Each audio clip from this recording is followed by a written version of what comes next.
ধূসর আকাশ, চাপা নিঃশ্বাস আর সামনে একটি কঠিন যুদ্ধের হাতছানি।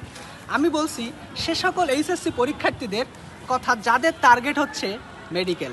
দেখো, তুমি অনলাইনে দুইটা ভাইয়ার কাছে কোচিং করো, অফলাইনে 3টা এরকম কোচিংয়ে ভর্তি আসছো, বা একাডেমিকে 7টা প্রাইভেট পড়ে আসছো, কিন্তু তোমার অনুশীলনীর প্রশ্নগুলো যদি এখন খোলা হয়, অনুশীলনীর প্রশ্নতে ফিজিক্স, কেমিস্ট্রি, বায়োলজিতে এখনও তোমার দাগই নেই, তুমি সে পাতাগুলো এখনও খুলেও দেখোনি, তাহলে তুমি এই তিক্ত সত্য কথাটা মনে রাখো, মেডিকেলের ট্র্যাকেই কিন্তু তুমি নেই।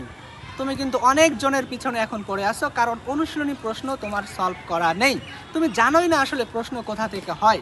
সো এখন কিন্তু বেস্ট টাইম, তোমার যে অনুশীলনী প্রশ্নগুলো বাকি আছে অন্তত শর্ট সিলেবাসটা তুমি শেষ করে রাখো।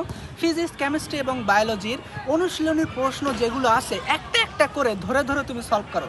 দেখো, আমার যে ফার্স্ট ইয়ারের ব্যাচ আছে ওদেরই কিন্তু আমি একটা একটা করে পড়া দিয়ে অনুশীলনী প্রশ্নগুলো সব শেষ করে নিয়েছি, কারণ আমি জানি মেডিকেলের কঠিন যুদ্ধের প্রধান অস্ত্রই হচ্ছে এই অনুশীলনীর প্রশ্ন। বিগত মেডিকেলে ফিজিক্সের 20টি প্রশ্নের মধ্যে 17টি আসছে এই অনুশীলনী প্রশ্ন থেকে। তাহলে তুমি চিন্তা করতে পারতেছো অনুশীলনী প্রশ্ন কতটা গুরুত্বপূর্ণ, এবং অনুশীলনীর প্রশ্নে বইয়ের ওই অধ্যায়ের প্রত্যেকটা টপিক থেকে একটি প্রশ্ন দেওয়া থাকে, এবং এর সাথে থাকে এইচএসসি বোর্ড কোশ্চেন এবং মেডিকেল বা ভার্সিটির প্রশ্নগুলো।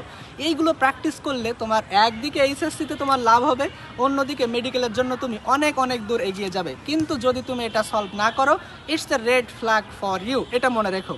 সো সময় থাকতে সময়ের মূল্য দাও, দ্রুত অনুশীলনী প্রশ্নগুলো সলভ করে ফেলো।